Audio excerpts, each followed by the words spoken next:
welcome to ANZ News. It's Wednesday, the 7th of July. Today we're talking central banks ramp up gold buying. One of the key underpinnings of gold's intrinsic value and safe haven proposition is that it is a mainstay of most central banks' reserves. The irony is not lost, but it is also telling that those institutions that are debasing fiat currency at a record pace have been net buyers of real money, gold, every year since the GFC, after which the money printers really started up. News broke yesterday of Russia announcing it was coming back into the ring, with its finance ministry announcing it was buying $4 billion worth of gold this month. Russia set a record in 2018, buying 275 tonne of gold in 1 year, and continued strongly into 2019. However, it then went quiet during 2020, most likely to keep funds free for COVID, as many countries did. Indeed, in Q3 of 2020, central banks became net sellers of gold as cash was needed during COVID. Irrespective, they remain net buyers for the year, maintaining the uninterrupted record since the GFC. This comes off the back of the news that last week Thailand bought a whopping 90 tonne in just the 2 months of April and May this year, and is not disclosing whether it has finished buying. Not long before this, Hungary also announced it bought 63 tonne in March, which in one move nearly triples its holdings to 94.5 tonne.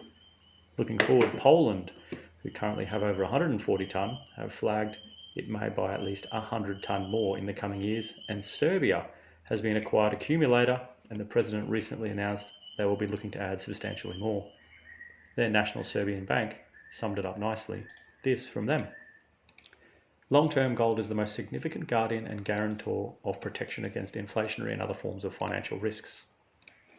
True that. Indeed, the recovery from COVID, with its effects still fresh in the minds of everyone, we're seeing renewed interest from central banks across the board.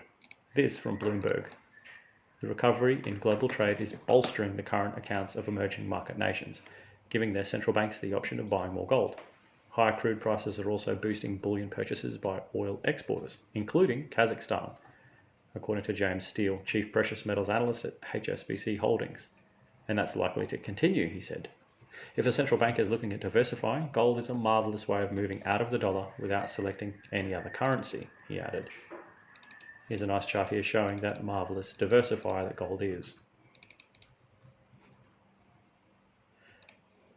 That chart then forecast from World Gold Council may well be conservative too.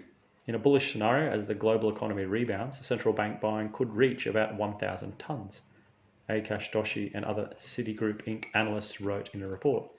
The bank's forecast is for purchases to climb to 500 tonnes in 2021 and 540 tonnes next year.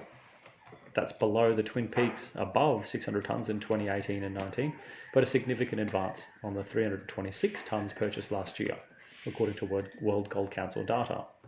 About 1 in 5 central banks intend to increase their gold reserves over the next year, according to a survey by the WGC published last month. Notably, absent from all the above is the world's biggest buyer of gold, China.